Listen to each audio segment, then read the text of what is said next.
So, hi everyone, welcome to the roast of Andrew Braccia from Accel. No, just kidding. So, for those of you who don't know Andrew, let me tell you a few words about him, and then we'll ask him a few questions. You'll get to know him a little bit better by the end of the evening. So, Andrew Braccia joined Accel in 2007, and you focus primarily on consumer-oriented mobile and web services company, right? Yeah. And thank you. And he was the first investor and board member in Slack, a company I'm sure you well know. Also, Lynda.com, a company that was acquired by LinkedIn, if you guys don't know it. Squarespace, a great company. Vox Media, Prezi, MyFitnessPal, and 99 Designs, which is a company I love. Not a lot of people know it, but it's an awesome company. And Cloudera as well. So great companies. And before that, for more than 10 years, he worked at Yahoo. We'll talk about that period as well, in their search and marketplace businesses. And when at Yahoo, he also oversaw the acquisition of a few companies that many of us know well, like Flickr and Delicious and Ink2Me and Overture, which drove the search engine there. Andrew is from Santa Rosa, here I think in the area, and graduated from the University of Arizona, right? That's right. All good so far? The Harvard of the Southwest. So let's start with a few questions. Like most of us who are immigrants here, you were born and raised here, right? Yeah. So how's the Silicon Valley changed since you were a kid? Oh, jeez. I grew up in Santa Rosa. Felt a long ways away from Silicon Valley. We were picking grapes and staying out late. I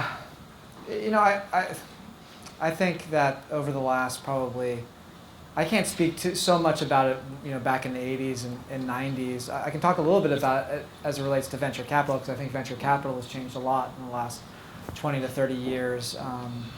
And I think the internet has changed the business a lot as well. And so if I think back on the venture capital side, I think venture capital is very much a cottage industry.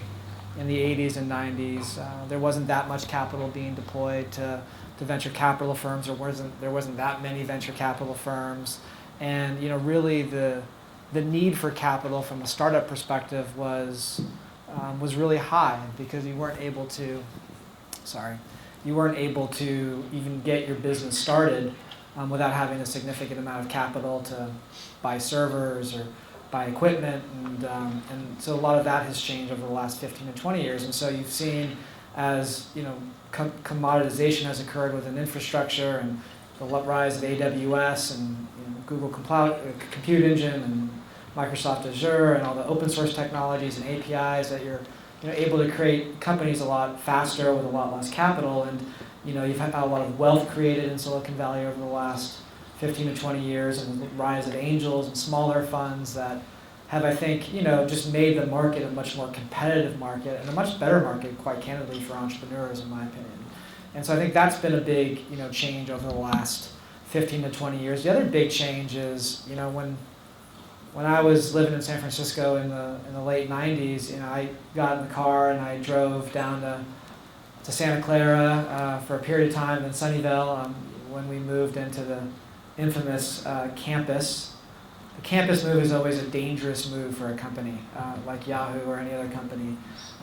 Many cases, things don't go so well after you move into a big campus. But we didn't even think about San Francisco as a place to start a company or to build a company, and that's obviously changed a lot. Even for Accel Partners, we have our office on University Avenue in Palo Alto, but over the last couple of years, we've built out a pretty significant presence in downtown San Francisco, as more of our business has shifted north. And so I think that is a definite evolution for us in our business, and an evolution for Silicon Valley.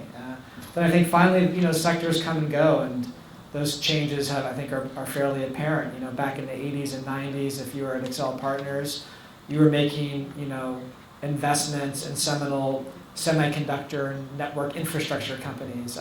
I don't think we've made a semiconductor investment like in 20 years. I don't think we've made much network and infrastructure investments over the last 10 to 15 years. And so we're investing in data center infrastructure, the cloud, enterprise applications, consumer internet applications, mobile, so on and so forth. And we're doing it on a global basis and moving beyond Silicon Valley as well. It's a long answer. It's a good one. I was making it up as I was going along. So, your first job out of college was with Yahoo, was the first company, and Yeah. Yahoo was a fairly young company at the time. And Yahoo was probably quite a wild ride for the decade that you worked there. What are some of the things that you learned over that period? Yeah, what a fascinating time to be at Yahoo. You know, I mean, I think we all have very short memories, but, you know, going back to the mid-'90s to the late '90s, even a better part of you know, 2000s, Yahoo was, you know, the king of the mountain, and we were, you know, driving what it meant to build great consumer internet experiences. We were globalizing the business, doing great partnerships in markets like China and Japan, and in many ways we were inventing a lot of the things that we, you know, look as immutable truths in the market today. You know, what does a business development partnership look like in a consumer internet setting, or what does you know, advertising supported business look like? And so for me, it was an incredible ride, and I feel very fortunate. I feel very blessed to have been given the opportunity at a really young age to be a part of that ride. And I think if I would have chosen many other industries, I definitely wouldn't be sitting in front of you today. And I don't think my career would have taken the same trajectory because, you know, fundamentally there was not a lot of value in the institutional knowledge of someone during the internet age because we were making it up as we went along. And so that gave, you know, people such as myself and many other folks at the time at Yahoo, you know, a lot of pasture to roam and a lot of room to grow very quickly. And so I think that was an incredible experience for me. And I also think there's something to be said for, and we actually look for this in entrepreneurs today at Accel, is there's something to be said for things not always being perfect. And not always being up and to the right. And we had many ups and downs at Yahoo. You know, we had obviously the meteoric rise, and then we had the bubble crashing in 2000, 2001, where there was discussion of the internet being a fad for a period of time. And then we had the rise of Yahoo coming out of that, where actually that period of trepidation played, you know, really well for us in terms of being able to grow our market share in the overall landscape. And then we had sort of this period of just things happening around us that were moving faster than we could execute on our end, and, you know, that led to, I think, what is the inevitable malaise, demise, however you want to characterize the company. And I think, you know, one of the great lessons that I learned, and that I try to you know, preach or discuss with my entrepreneurs, is, you know, the value of just making decisions. And I think sometimes, you know, we get paralyzed and we get frozen as we are, you know, in the midst of building companies, and we think every decision is this incredibly important decision, and we want to look at it from 50 different angles, and we end up not making the decision fast enough, or maybe even not making a decision at all. And I think in many cases, you know, Yahoo had some incredible opportunities sitting in front of it, and we froze, and we made, you know, in some cases even bad decisions. And so I think that's, you know, something that I took away from my period of time there. And I think finally, if you look at a lot of the companies I've invested in, I had a bit of an unfair advantage coming into venture capital because I had this incredible network at Yahoo. And I had these people that I had deep relationships with that I was able to, you know, parlay that into many of the investments that I've made over the past decade in venture capital. And so if you look at the quality of people that I was able to work with at Yahoo, whether it be Jeff Weiner, who was my boss and my mentor for 6 years, who's now the CEO of LinkedIn, part of Microsoft. You look at Brian Acton, Jan, the founders of WhatsApp. You look at Stuart Butterfield, the founder of Slack. Jen Dolsky, the founder of, the CEO of Change.org. And I'm going to be missing 50 other great entrepreneurs that have come out of Yahoo over that period of time. What a great place to be. Great. So that's a good segue into your investment career. And I don't know if a lot of people know that, but your first investment at Accel was in a company called High Gear Media. Yes. Which had two Israeli founders. Ido Green and Hesky Kusher. Yes. And so you've actually had a chance to work with Israeli entrepreneurs. Yes, I have. You've lived to tell about it. I did, yeah. Tell us about it. Lived as a relative term. No, it was eye-opening. Actually, funny enough, I just emailed with Ido Green, who's one of the co-founders of the company today, and is running a lot of this Google accelerator for their global accelerator business. And yeah, I mean, my experience with Israeli entrepreneurs is not that dissimilar to my experience with entrepreneurs to begin with, which is, in order to be a great entrepreneur, you have to be opinionated. You have to be opinionated about a market. You have to be opinionated by an approach. You have to be opinionated by who you recruit and who you hire. And I think on the range of being opinionated, Israeli founders and entrepreneurs are at the far end of that range, which I appreciate. But I think many of the attributes that again are relevant to all great founders, I think are consistent with many of the Israelis that I've either worked with in companies or been on the board of companies where there's been Israeli founders, which is work ethic and passion. I also, I'm Italian, and so I think there's a lot of commonalities between the cultures, food, family.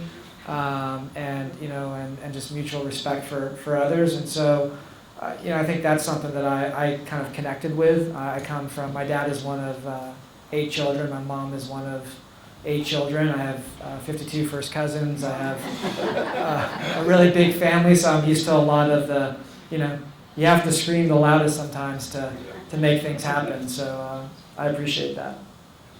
And a little question about your investment strategy. You mostly invest in Series A and beyond, right? Right. But you made one seed investment in Slack. Yes. What was different about that? It really goes back to my, I'm very, I feel like I'm so blessed and fortunate because I don't necessarily have the pedigree and the background of a lot of these, titans of industry and great venture capitalists. I went to a state college and grew up in Santa Rosa, California, and so the one thing that I feel like I've always been blessed with in my career is in terms of my ability to build relationships and build trust with the people that I worked with. And I think if I look back at many of my investments, but Slack being a great example of that, is I was fortunate enough to build a really great relationship with Stuart Butterfield, who's a co-founder and CEO of the company, after we acquired Flickr back in 2005. And I maintained that relationship because I always felt Stuart was a fascinating human being. I thought he was one of the smartest, most creative people I'd ever met in my life, and I wanted to maintain that relationship. And I told him when I left to go to Accel that I knew that at some point he was going to leave Yahoo, that I wanted to be his first investor in whatever he decided he wanted to do next, and I didn't really care what he was doing. And in fact, my seed investment in Stuart and the company that I invested in was a company called TinySpec, which ended up producing a game called Glitch, which ended up getting shut down and then producing a product called Slack. We didn't even have an idea at the time I invested in TinySpec. It was basically an investment in Stuart and the team, and I'm fortunate enough to have been on that journey with them and led us to what we see today in Slack. And Stuart, the great thing about Stuart is he hasn't changed, and he still is as intelligent and creative as he's ever been. And it's an incredible blessing. Very fortunate. So let's talk a little bit about mistakes. What's your anti-portfolio? So what are some of the companies that you missed in this? Yeah, I think that's a great question because those are the ones you tend to think about more than the ones that you're actually invested in. And I think I'll give you maybe a framework for what I believe has driven sort of my biggest mistakes. And that framework has a little bit to do with my operational experience and my time at Yahoo, which is when you've been in a position where you've seen so many things, and by definition, if you've seen a lot of things, you've seen a lot of things fail. You have this bias, and sometimes you look for the negative in an opportunity. You look for all the problems in an opportunity versus looking for all the possibilities. And I think especially early on in my venture career, where you're trying to figure out, are you any good at this job? I think most venture capitalists won't ever say this or tell people in a room like this the truth, which is you don't want to look dumb, right? It's like, well, why didn't you make that investment? Oh, they give you all these reasons, but it was earlier. No. Well, really, you just didn't want to look stupid, and you wanted to feel like it's such a hard job to find tangible results in to begin with, because the gestation periods for these companies are so long that you want to kind of feel, you want to feel confident that you're going to be successful, and so you look for things that are leading indicators of that. And so I think my biggest mistakes are where I looked at things and said, oh, how is that possible? I'll give you an example, like Pinterest, for example. I looked at that and I said to myself, well, this reminds me a lot of Delicious, which was a company that we bought at Yahoo, and Joshua Schachner was the entrepreneur, and Delicious was essentially a bookmarking service that allowed people to bookmark and tag URLs, and in the case of Pinterest, it was bookmarking and tagging images, and I was just like, that was so hard, and how do you ever make any money off of that? And I provided myself all the reasons why it was going to be a challenge, and I didn't look at the possibilities and what was changing, what preconditions were coming into place across the board, and I made a mistake, and so that's an example, and I have many other examples that I'm not going to say. They're too much to count, I guess, too many to count. But I think it's that you got to be willing to fail, and you got to be willing to look stupid, and you got to be willing to test your emotions on things, and I think as I've matured as a venture capitalist, and I think the same things to be said for as I matured as an operator too. You just get to feel more comfortable, and you get to feel what you think is, you get some level of a cadence of pattern recognition and maturity to help you, to guide you through those decision-making processes. Great. One more personal question. Sure. You're very quiet compared to most VCs. You don't tweet or blog, and you rarely interview, which is unusual here. Why is that? You don't want people to know you? Yeah, that's probably part of it. Be careful what you wish for. To be honest with you, one of the things I look at in my life and in my career, again being completely candid with the audience, is that the time I spend doing all of those things I weigh that against the time I would be spending, first and foremost, spending time with my family. I have 4 young children. I have a wife that I've been with for 20 years, and I'm married for 16 of those years, and so that's my first priority, and my second priority is my job, and in my job, my first priority is making sure that I'm a great partner for the companies that I'm working with, and that I'm available and there for them when they need me, and I try to spend as much time doing that. And the last part of my job is trying to make sure that I intersect and have the opportunity to make new investments and defining companies and defining categories. And I just, given all of those things and balancing all of those things, I haven't found it necessary to spend a bunch of time tweeting or blogging, and that's just my personal preference, and it's not to say that people that do that all the time aren't incredibly great at what they do, and they've found the right balance in their life. It's not who I am, and I'm not changing. Let's go back to business. Your most recent investments, except for 99 Designs, have been late stage, over $100 million. Okay.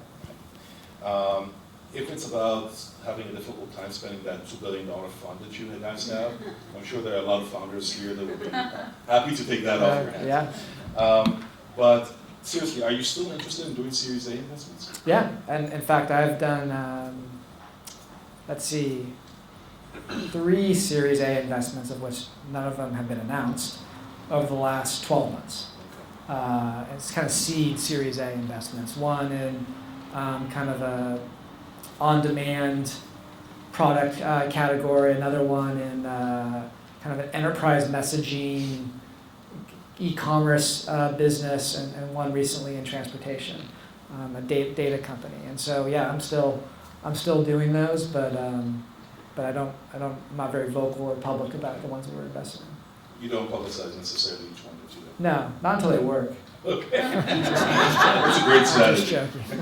Kind of. So let's talk about the Series A. Are there criteria when you evaluate the Series A? If one of the founders here comes to you and pitches a Series A investment, is there a minimum requirement to make a decision? No, I mean, some of it is, I think historically the framework that I've used to look at companies, first and foremost, I look at the quality of the entrepreneur, and that's obviously a subjective assessment that individual venture capitalists make, but that's a really important thing for me because I have found in my career, whether it be operationally or in venture capital, that most of the time these things aren't a straight shot, and there's a lot of ups and downs, and you got to have the right people that can navigate that environment. And so I look for the team, I look for the market, and I tend not to invest in what I would say are more science project oriented markets. And for example, today I think there's a lot of excitement around AI, or there's a lot of excitement around autonomous driving or robotics, or Bitcoin and the blockchain and all of these different things. And I think those are all really fascinating categories, all of which I think are still really immature in their ability to build a sustainable business on top of those. And so I tend to be a little bit more patient and wait for those things to mature a little bit. So I look for size of markets and a little bit around maturity of market, because and then is there some product market fit? Because the biggest challenge in venture capital is with these companies is being too early. Also, you don't want to be too late, so you want to try to find that place in the middle, and that's where I feel like I also can add the most value and I'm most comfortable. And so that's sort of the framework in which I've historically used. So let's continue on that. You invested in what appeared to be very different companies. 99 Half of them I don't even understand. Squarespace and Cloudera are very, very different types of companies. Do you have a theme you invest on, or you evaluate each company separately? I do. I do have some themes. I think I would say that the majority of the investments I make, I would say, are kind of lean forward oriented investments where there's a theme or a thesis I have around a market segment or a market opportunity, and I look for companies that fit that. That being said, I also have situations where I'm just being reactive to something that's working and not trying to overthink it. But if you look at companies like Squarespace, Prezi, Lynda, and even Slack and Stewart as an example, all of those companies were founded by product-driven CEOs that had a very specific and opinionated design aesthetic to them. And so there was a period of time where I was really focused on businesses and products that were driven by designers, by people that had, like I said, had very strong opinions of what product experience should look like, or a designer that had an opinion on selling to other designers. And so from that point of view, that was part of that thesis. Another part of that thesis was what is now commonly characterized as the consumerization of the enterprise, and this idea that individuals within companies were going to be adopting software that best fit their needs, and they were no longer going to be controlled by an overall sort of CIO apparatus that was going to be moved tops down and say you have to use these products and services. And I think you see that today, and you see that in the rise of Slack, you see that in the rise of Dropbox, and many other companies that we've had the privilege of being investors in. And so that was another theme I invested alongside of. Is there any space that you wouldn't invest in? Oh yeah, there's a lot of spaces I wouldn't invest. I mean, if I was kidding about not understanding my portfolio. I understand it well enough, but there are some spaces that I don't understand, and I am intellectually curious, but I'm perhaps not that intellectually curious to go and figure out nanotechnology or biotech or clean tech and all these different areas. And so I leave that to the experts. And so, I think there's a big enough market for the things that I'm excited about, where I have a great network and a good sense about me in terms of feeling my way through those markets. That I think there's a long road ahead for me in terms of being able to make investment in those categories versus having to venture off to things that I just don't have the same level of confidence and competency around. Now, to something that we've all been wondering and talking about for quite a long time, is the climate for investing changing around us? Is winter coming? Constantly people are saying things are changing. Are they changing? No, I don't think so. Not that much. So no bubble, right? No. Listen, I think we were in an environment over the last couple of years, maybe the last 3 years, where definitely people were investing way far ahead of where companies were actually at in terms of their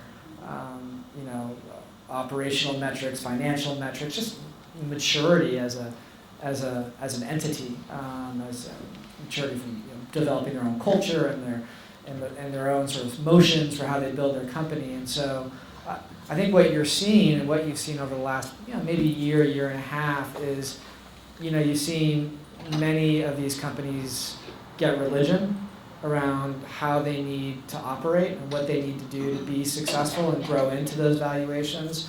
I think you've seen, if I could, I guess, kind of personify it in a visual, maybe think of it like as a balloon that was really big and has slowly, deflated, but hasn't popped and hasn't, shriveled up to nothing. It just came in a little bit, and I think that's what you've seen in the venture environment. But I think you also saw for a period of time sort of a barbell strategy where the things that were really working were demanding and commanding the majority of the venture dollars, and then there were things that were ideas that sounded really interesting that were securing a lot of dollars, and everything in the middle that had questions were struggling to get that next round of financing. And I think some of those companies that were in the middle have now figured out what they are, and they're starting to become more attractive. There might be Series Bs and Series Cs in that environment.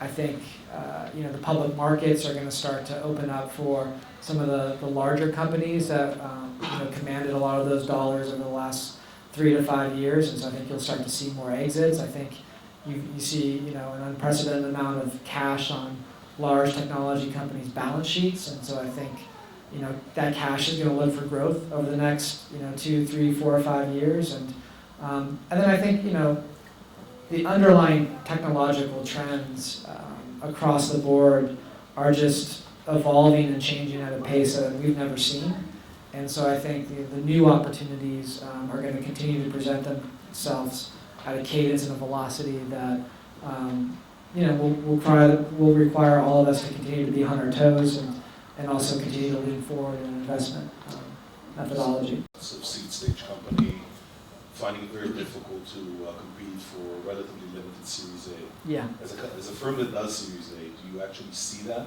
happen? Yeah, I mean, I think it's just, I think the reality is that, I guess another way to imagine it is, I do think the funnel has widened significantly, meaning the number of opportunities, the number of companies coming and being created has increased, but the reality, when you come out the bottom of that funnel, there hasn't necessarily been a relative increase in the number of successful companies and products that are going to sustain themselves and become defining companies. And so I think by definition, some of the things in the middle are going to be squeezed a little bit. And we as a venture firm have for the last 15 years made on the early stage side anywhere between 15 to 20 early stage investments, and by definition, we have our own filter, and so I don't think that changes much for us. But I do think by definition, there's so many more opportunities in the market today that it's impossible for all those opportunities to be fully funded and fully played out. So let's look at this from the entrepreneur's perspective. What is the most common mistake that you see early stage entrepreneurs doing? it kind of goes back to that Yahoo point, that point of paralysis. I think, we have a expectation of, perfection, and people want to, they want to succeed, and they don't want to fail. And sometimes in trying to build a company, you hold on too tight, sort of like Cougar in Top Gun when he had to give his wings to the admiral on the ship, and you just, you don't move quick enough to adapt, because you want every edge perfectly rounded. You want things perfect, and things just aren't perfect, and you have to be able to adapt and move. And I think the best entrepreneurs understand that, and they iterate very quickly. And if they fail, they pick themselves back up and they try something new. And that's not to say that strategy guarantees success, but I think it's more likely to be successful than just banging your head against the wall and not being willing to take that risk and take that chance to get something into the market and fail. Great. Now I'm going to ask you to disclose a secret. Which one of your companies, the companies that you invested in, is a hidden gem? A company that you know is awesome, but the market and most people haven't discovered yet?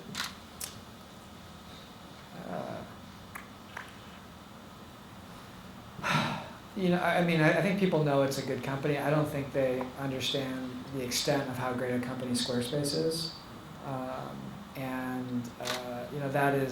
It's an incredible story. Anthony Casalena founded the company in 2004 out of his dorm room at the University of Maryland, computer science major, University of Maryland, College Park, and essentially was not content or happy with the different web publishing and CMS systems that were out in the market. He was trying to build his own website, so he built software that inevitably became sort of the Squarespace editor.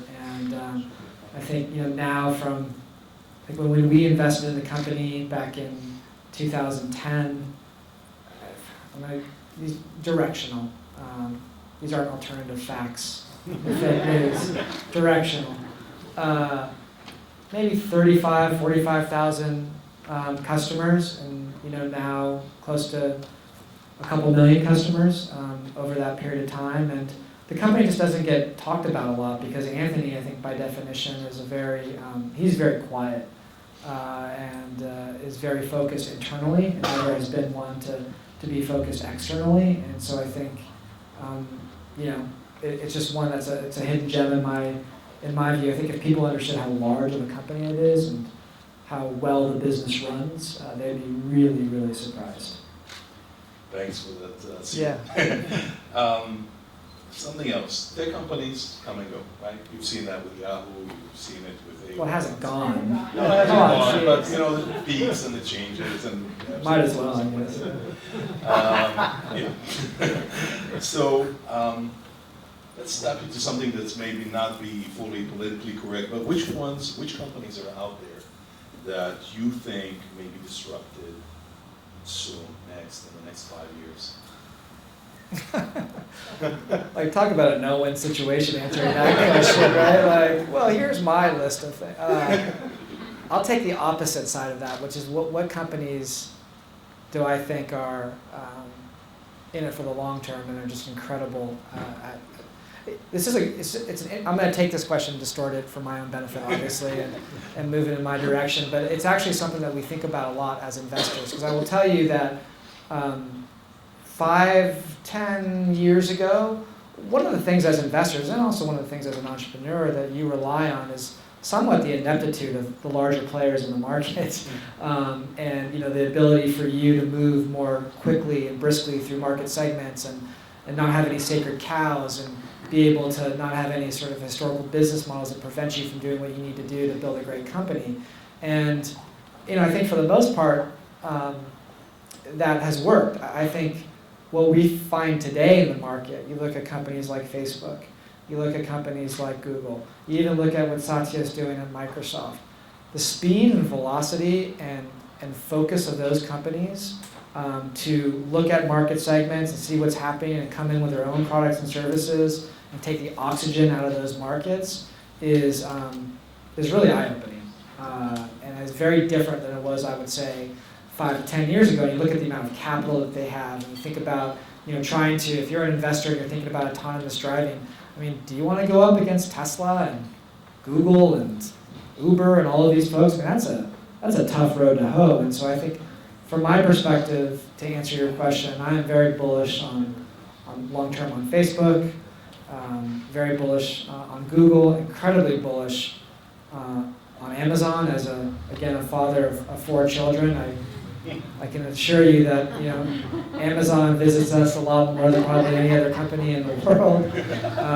And so I mean, these companies are incredible, and I think they have they're a different breed than the companies of yesteryear, and really, really impressive.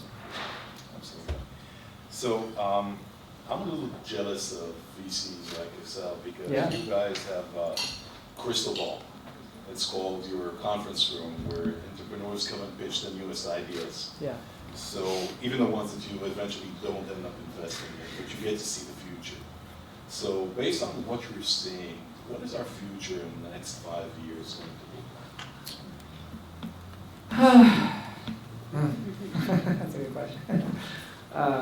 Technologically speaking. Yes. Well, I think there's an undeniable trend in the evolution of transportation, and I think the speed in which the innovation around connected travel and autonomous driving and all of those things, I think, are going to come into market here over the next 5 years. You're going to start to see it, and I don't think it's going to be fully deployed or ubiquitous by any means, but I think you're going to see that ecosystem starting to be built, and I think there's going to be a lot of opportunities once those rails are put into place to build companies around that ecosystem.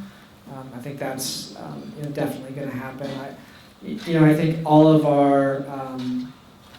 our products and services that we're using are going to be greatly enhanced by artificial intelligence and things like techniques like machine learning. And I have this debate with Stuart a lot, or not even a debate, we talk about it a lot. And I mentioned the consumerization of the enterprise, and I mentioned that really from the perspective of a sales motion, which is people adopt the product at the individual level or maybe at the team level, and it gets soaked into the rest of the organization. That's one way to view consumerization of the enterprise. But there's also just generally speaking, the consumerization, meaning how do people use the products and what is our expectations of those products. This is one of the reasons why I think Slack has been as successful as it is, given the fact that it has a very consumer feel to it. But I mean, you think about the situation today. I mean, I just think about it from my perspective of, I came down from San Francisco. I opened up Google Maps. I typed in the address of this incredible facility, and I had a map. I had traffic integrated. It gave me, time. It gave me different routes I could take. It told me, what was nearby. It showed me a 3D visual representation of the actual building. That's incredible. And some AI also predicted when I got in my car I was going to go home.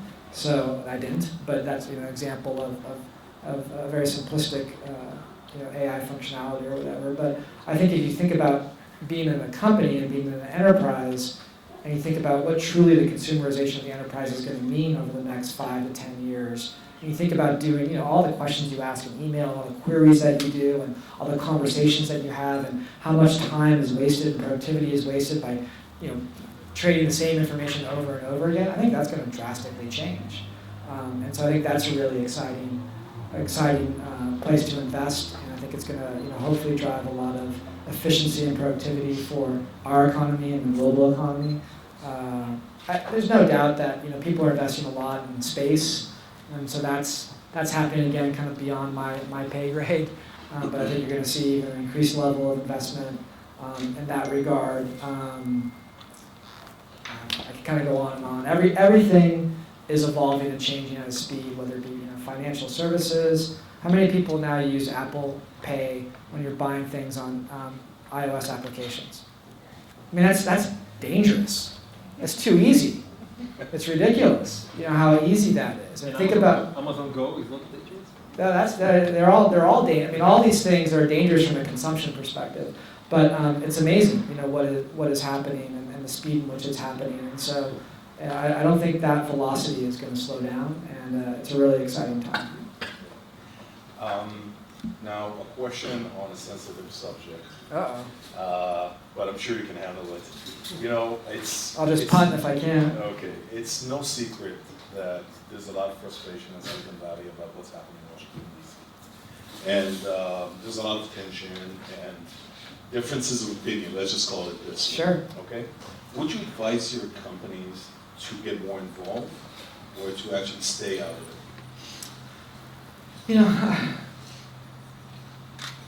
I would, that's a good question because, it depends on, I think, the company and the maturity of the founding team and where they stand. I mean, I would always encourage people, whether it be founders or people within the company or anybody, to be able to, express how you feel about something. And if it drives you and motivates you to move beyond expression and do other things, protest, whatever it is, then I tend to encourage that behavior because I think it's important. That being said, I think I would always also be candid and honest with the entrepreneurs and the companies around, their, what's necessary for them to be able to build a successful company, and the focus and the relentlessness that you need to be able to do that. And you have to find the right balance. And so that's kind of I think how I would handle it. To be honest with you, I haven't been in a situation where I've been presented that at this point. Maybe because these companies are off doing what they want to do anyways, which sort of speaks to how much they listen to us to begin with. But I would encourage them to be who they are as entrepreneurs and as founders, and try to give the best advice I have in terms of making sure that they're not leaving the store unmanned. I think that's important.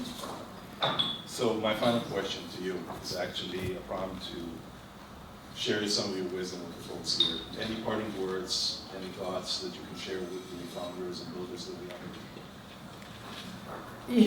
have?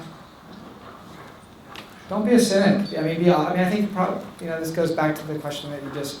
People are so negative right now, and I just think that's unnecessary.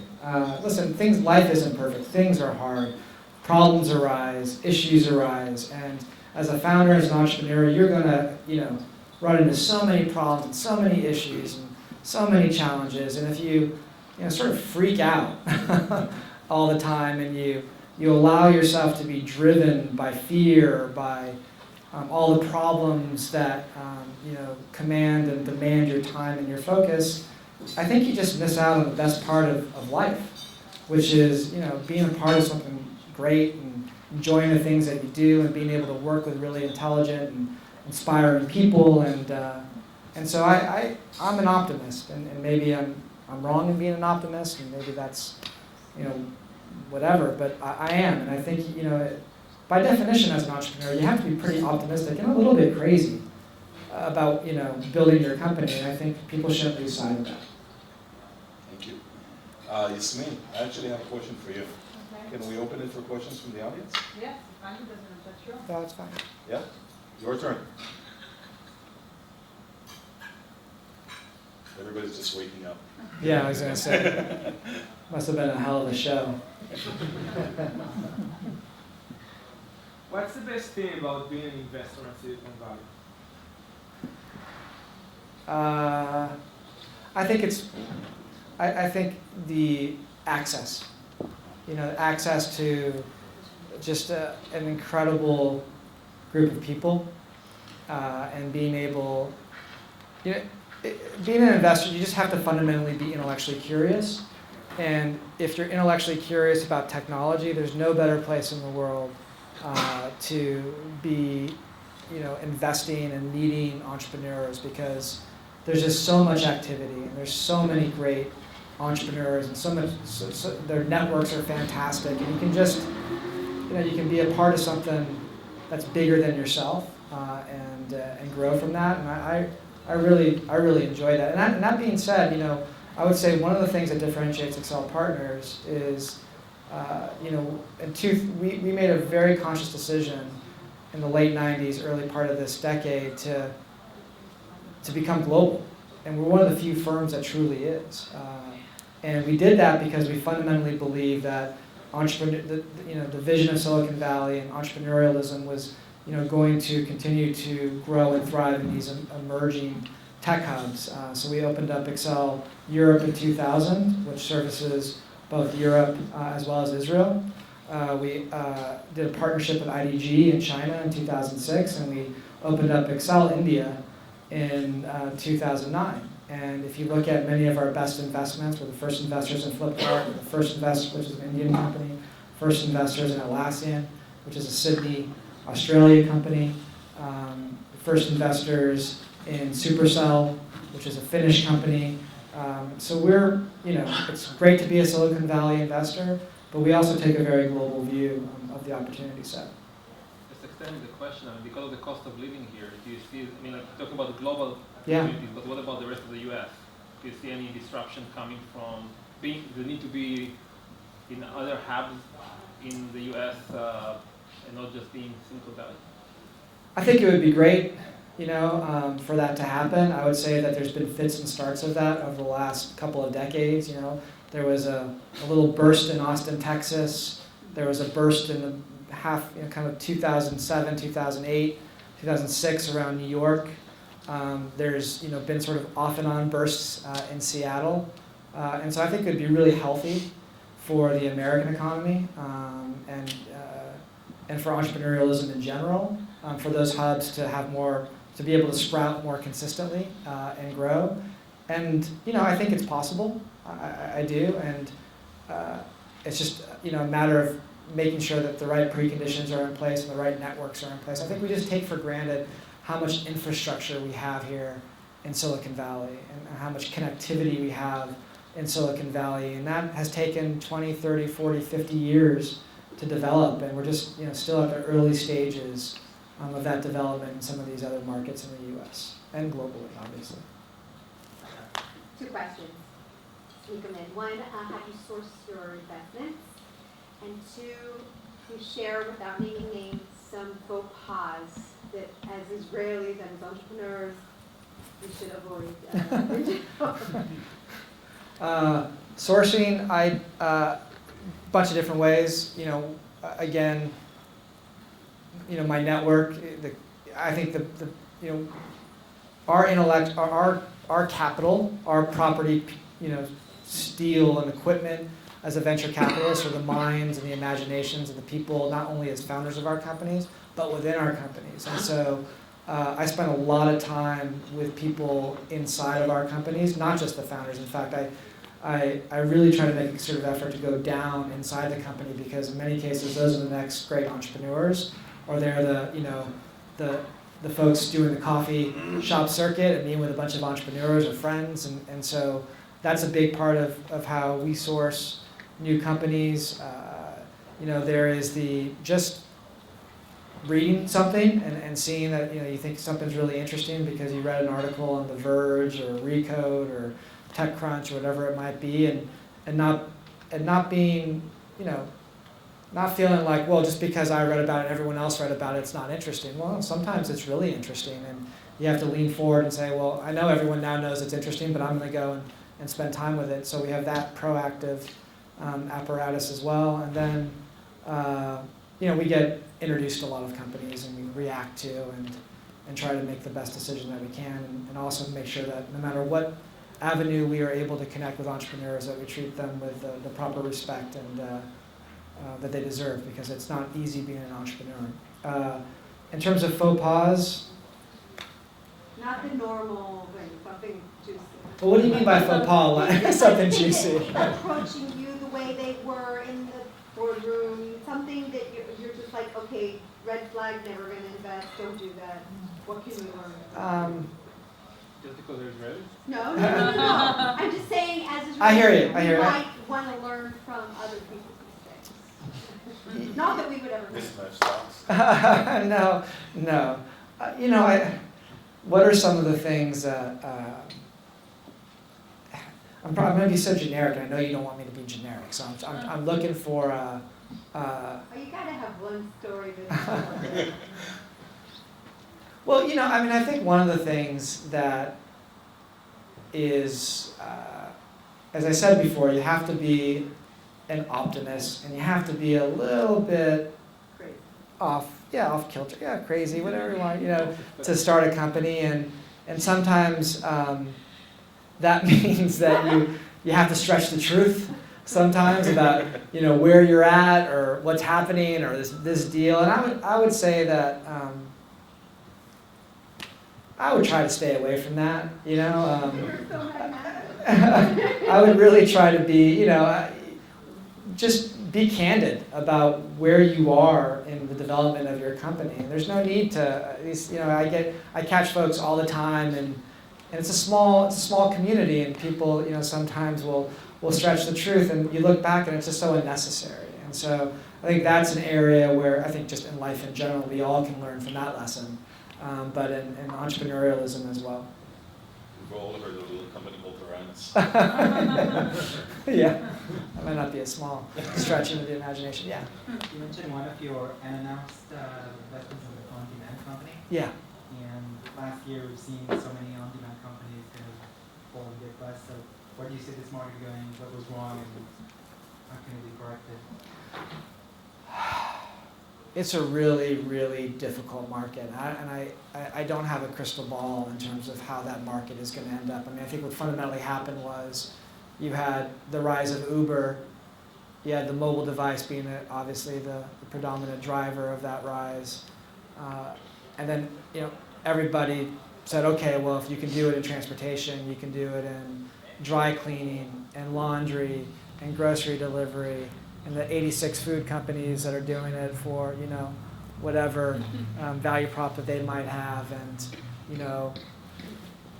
car washes and, gasoline, come and fill your car up with gas, like, on and on and on and on. And I think the majority of that market is going to, fall under the weight of its own, sort of business model and gross margin profile.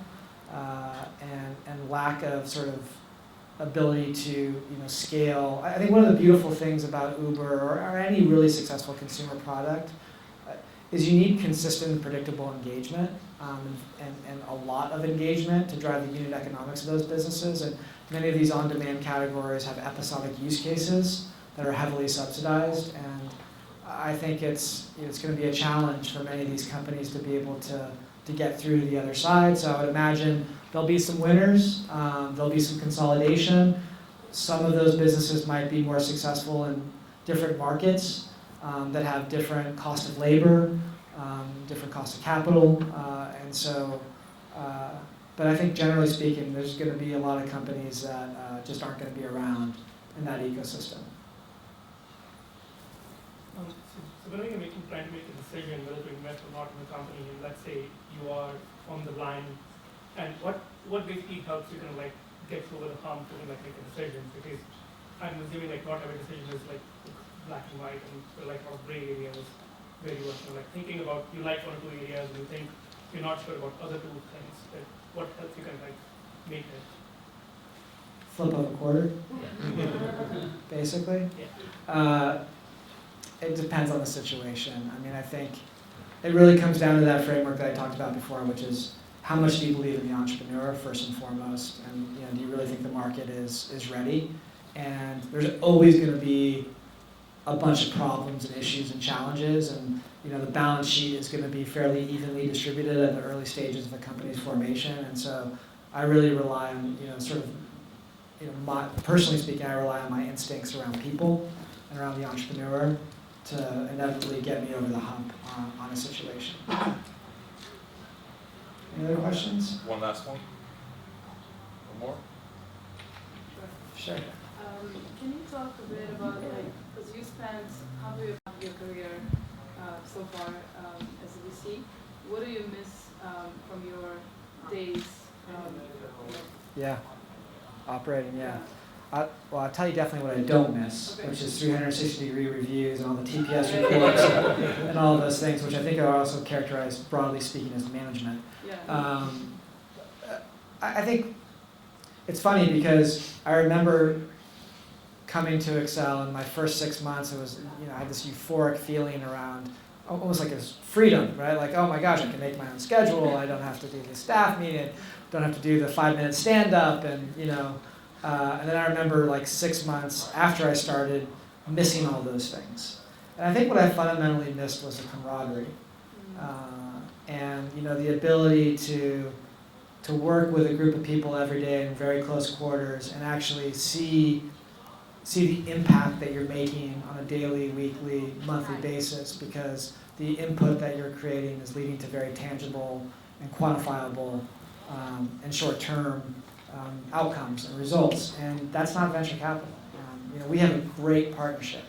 We have a bunch of folks in our partnership that I love working with, but it's not the same feeling as working together in a company or in a business unit. It is, a big part of our job is to be sole practitioners and go and build our portfolios for the greater good of the partnership. And so I think, I think that's probably the thing I miss the most.